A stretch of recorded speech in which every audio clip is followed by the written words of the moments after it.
Hello everyone, welcome to KD Academy. Like, share and subscribe कीजिए और press the bell icon.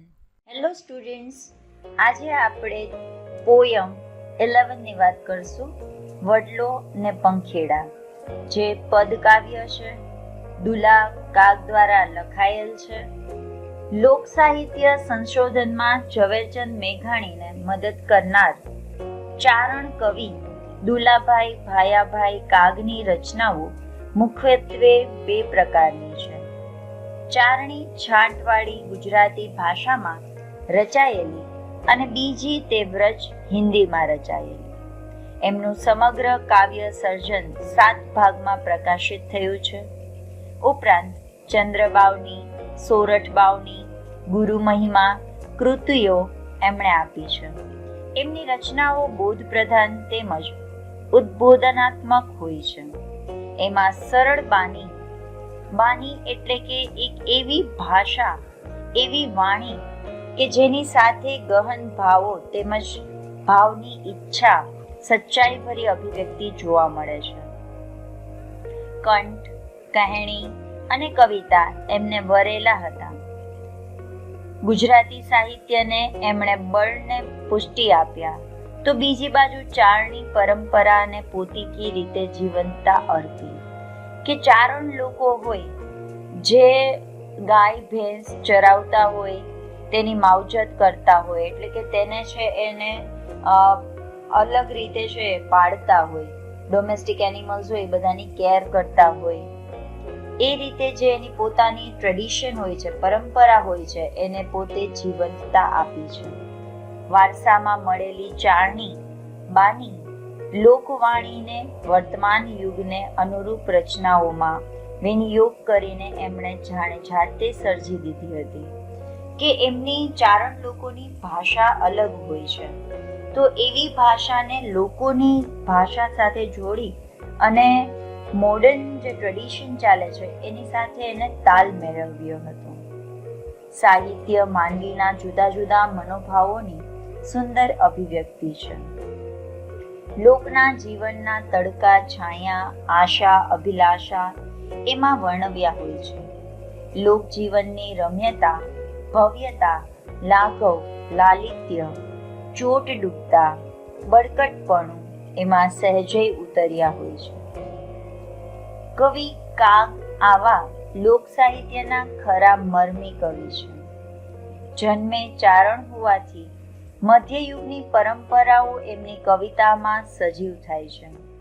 આ સાથે ગાંધી યુગ, સ્વરાજ યુગ પણ એમણે ગાયો છે. અહીં મૂકેલું એમનું ભજન કાવ્ય માનવીની સાચી મહત્તા તરફ આપણા સૌનું ધ્યાન દોરે છે. વડલો ને પંખેડા એક ભજન કાવ્ય છે. આ કાવ્યમાં આમ તો એક રૂપક છે, એટલે કે એક ઉદાહરણ તરીકે એને અહીંયા આપેલું છે, એક એક્ઝામ્પલ આપેલું છે.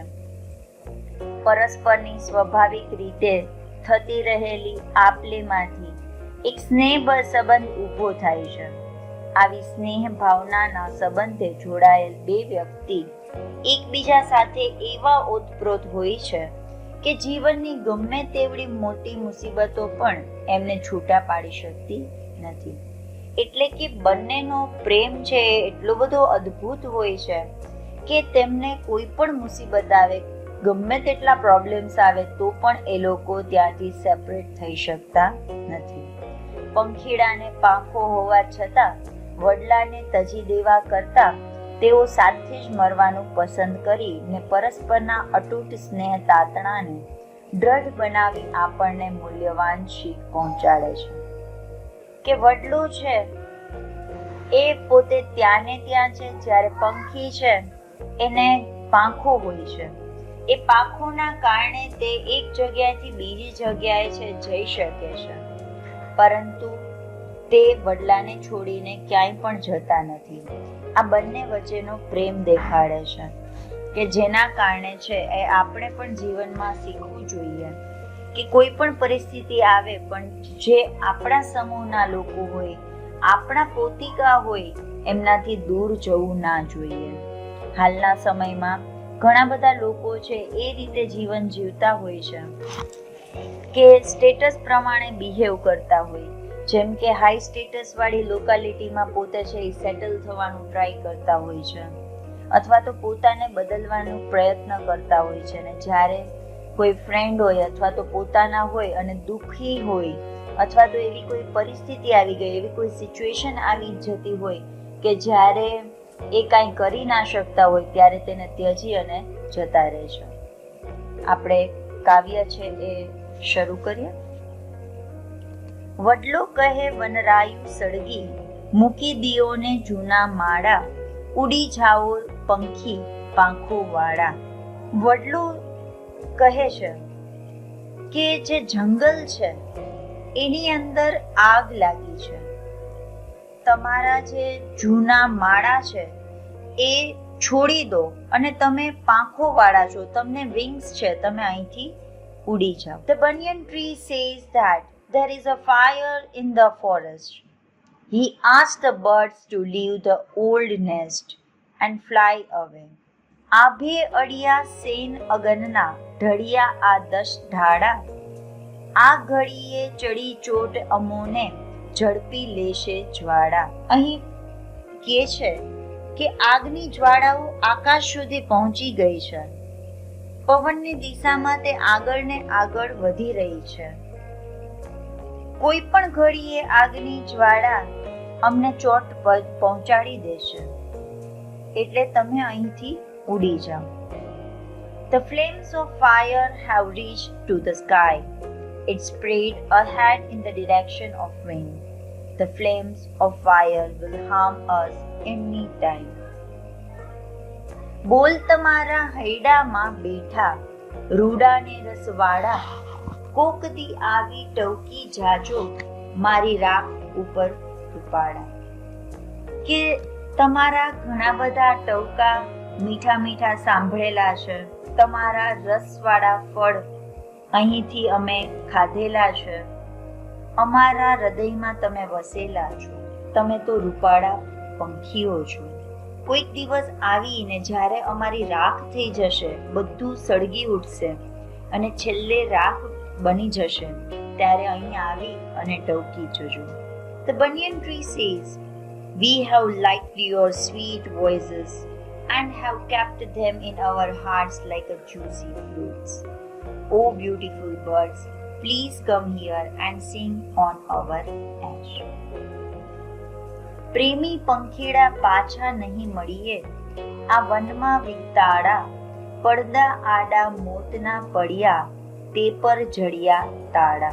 કે પ્રેમી પંખીઓ પાછા ક્યારે પણ આપણે મળીશું નહીં. આ વનની અંદર આપણી વચ્ચે મોતનો પડદો પડ્યો છે, બચવાનો કોઈ પણ રસ્તો દેખાતો નથી. The banyan tree says, "O loving birds, we shall never meet again in this jungle. We have a curtain of death between us and no ways to be saved." પંખીઓ, આશરે તારા ઈંડા ઉછેર્યા, ફળ ખાધા રસવાળા, મરવા વખતે સાથ છોડી દે એ મોઢા મસવાળા.